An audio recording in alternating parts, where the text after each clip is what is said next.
Welcome to the in front of me XIAOMI Redmi 10, and I'll show you how to take screenshots without buttons on this device.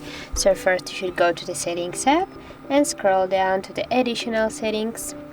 Now just go here to the gesture shortcuts, and here you will see the take a screenshot section. Now just tap here, and as can you see, we can turn on this function and you can take a screenshot now with your 3 fingers when you will slide down at the same time.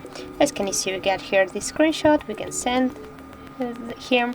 Also you can delete, save the screenshot, change the size, and then to save.